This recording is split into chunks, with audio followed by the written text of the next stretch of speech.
Una partita buttata nel cesso, 3 punti buttati nel cesso.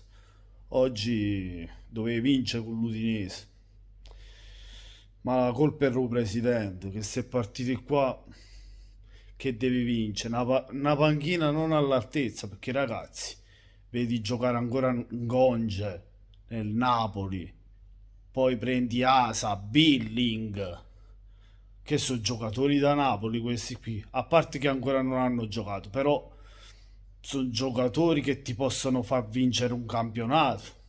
Juan Jesus, Mazzocchi soprattutto, che fa l'errore per l'1-1 dell'Udinese. Dove vai a vincere il campionato con questi giocatori? Con tutto rispetto, non ce la fai. Non è possibile vincere un campionato. Mentre va a vedere il mercato del Milan, un mercato che avrebbe dovuto fare il Napoli invece. Joao Felix, Jimenez, Walker, noi, Billing, Asa.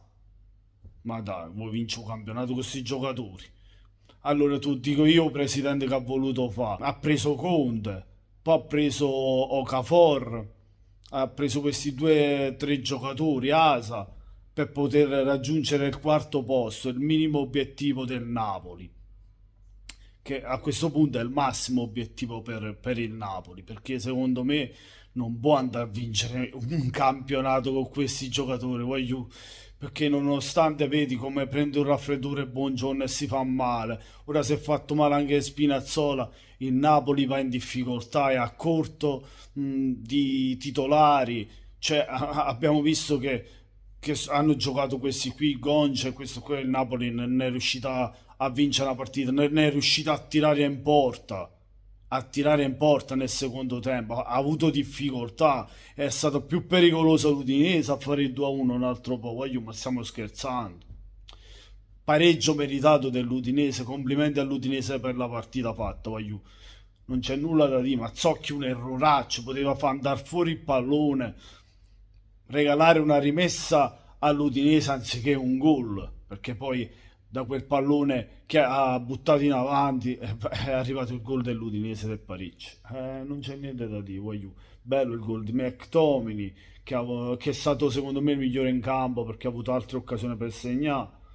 Neres paragonabile a Kvaratskhelia, io l'avevo detto, io l'ho detto, l'ho sempre detto che Kvaratskhelia è superiore a Neres, ma tanti napoletani sono sempre così, basta vedere le prime prestazioni di un giocatore per poi andare a dire che è più forte del giocatore che ti ha fatto vincere uno scudetto, già dimenticato.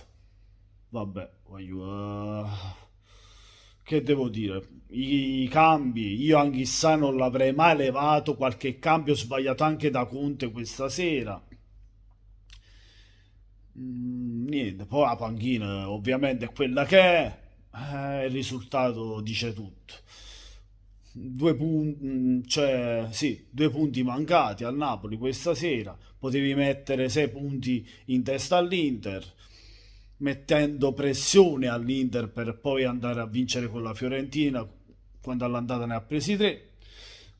Ora è totalmente un'altra partita che farà l'Inter, che secondo me andrà a vincere. Voglio. E poi non sarà nemmeno facile la prossima a Roma con la Lazio, visto come siamo messi a livello di rosa. Niente, prendiamoci sto punto e speriamo bene alle prossime partite, anche all'Inter domani.